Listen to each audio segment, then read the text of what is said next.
To get the mind into concentration, we have to develop our mindfulness. Sometimes you hear mindfulness being defined as simply being aware of whatever is happening. But that's not the Buddha's definition. His definition was that it's a faculty of the memory, your ability to call things to mind and keep them in mind. For instance, when you're working with the breath, you want to keep the breath in mind because it's so easy to be sitting here. Things get comfortable, things get smooth, and you just drift right off. You forget where you are, and you find yourself other places.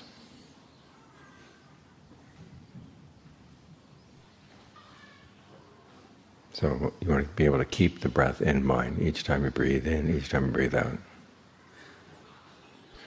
And then you want to call to mind all the different lessons you've learned from your past meditations, the lessons you've learned from reading, the lessons you've learned from listening to people talk,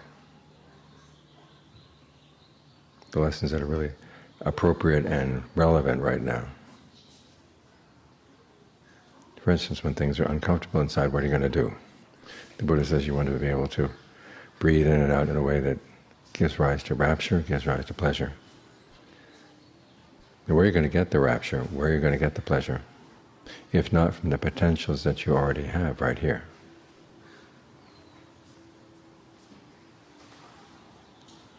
So what potentials do you have? You can change the way you breathe. You can change your mental image of the breath. If you think of the breath as simply the air coming in and out through the nose, that gives a very restricted area where you could feel pleasure.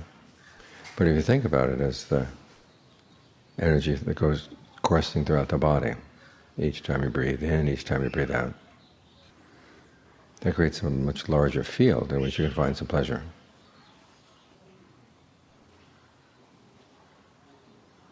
So there are things you can change here, things you can develop. That's what we're looking for, the potentials we have here.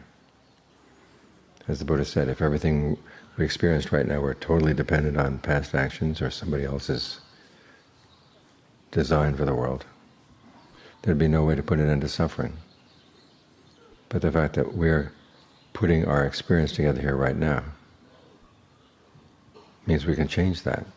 And there is a path to the end of suffering. So as you're designing the present moment, as you're putting it together, it's good to be able to keep certain things in mind, that these possibilities are here.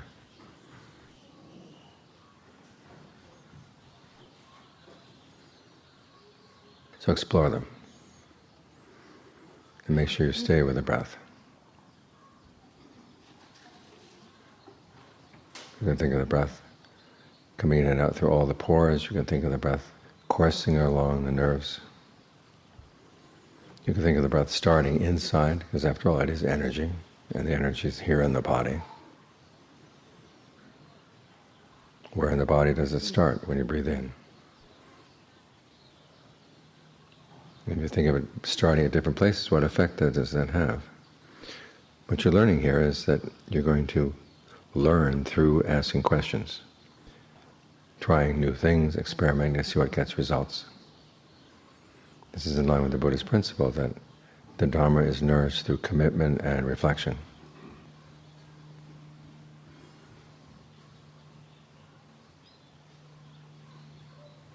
And one of the qualities you want to have as a good meditator is your ingenuity, your ability to think up new questions,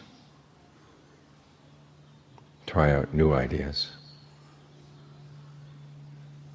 Because as the Buddha said, the way you're acting right now is causing suffering. So you've got to change the way you act. Then he gives you some ideas, where to look, what questions to ask. And then you want to take his ideas and run with them. It's not the case that if something doesn't appear in the Pali Canon, it's not Dhamma. As all the Ajahns in the Thai forest tradition say, if it works, it's Dharma. So try to see what works for you. And then try to remember what lessons you've learned. If you don't remember the lessons you learned from your past meditations, they say that there's an advantage to having Beginner's mind. Well, the beginner's mind is the one that's willing to try new things. Once you've tried something new and it actually works, you don't want to forget.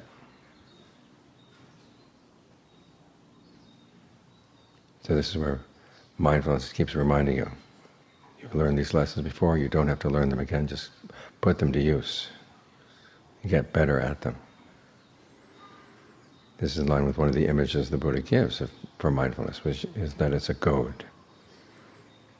And for a lot of us, we don't live on farms anymore, and we haven't had any experience with using an animal to plow. But that's the image that the Buddha has in mind. You have a water buffalo or an ox pulling your plow. The buffalo might go off to the right, it might go off to the left. You want it to go straight.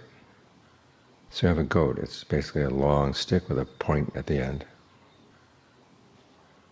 And if the buffalo is going too far to the right, you poke it in the right to make it want to go left.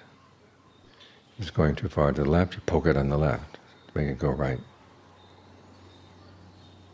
In other words, the goad is what keeps the animal on track. In the same way, mindfulness keeps you on the path. It keeps reminding you that there's work to be done here. You can't just sit here and wallow in the pleasure of the breath, wallow in the pleasure of concentration. There's work to be done. If part of that work is getting better at your concentration, then it's going to remind you, well, don't wander off. Stay focused right here, because this is where important things are happening. The problem is that sometimes they're very subtle and they happen in a way that we don't really notice. That means we have to get our concentration deeper. The more stillness you have in the mind, the more you'll be able to pick up. It's like walking into your house and seeing that there are signs that there are mice. The question is, where are the mice? You want to be able to hear the scratching noises they make on the wall. And to do that, you have to turn off every appliance in the house. Anything that's making a hum, anything that's making a noise. You've got to turn it off, turn it off, turn it off. It's only then that the very subtle sounds in the wall will be detectable. In the same way, the movements of the mind are very subtle.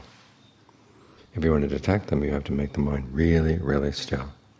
Get the breath energies in the body really still.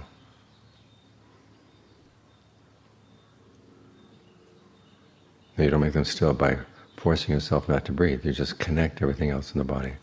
All the energy channels in the body get connected really well. So you sense that everything is connected, everything flows easily throughout the body. And then the need you feel to pull the breath in, push the breath out, gets less and less and less. Things get more and more quiet, and you begin to see what your mind is doing. When it applies a perception to something, you see precisely the moment when the perception gets applied. When you start thinking about something, talking to yourself about something, you begin to realize how many different voices there are in there, because you've gotten very quiet, but alert at the same time. And the mindfulness is what tries to keep you alert. So think of it as a goad. It's a little sharp stick. It pokes you whenever you're getting lazy, whenever you're getting distracted, whenever you're getting blurred out. You need something like this to remind you. You're right here, you're doing good work. Work that's good, but you're maybe not be doing it well, but the work is good. So get back to work. Stay on task.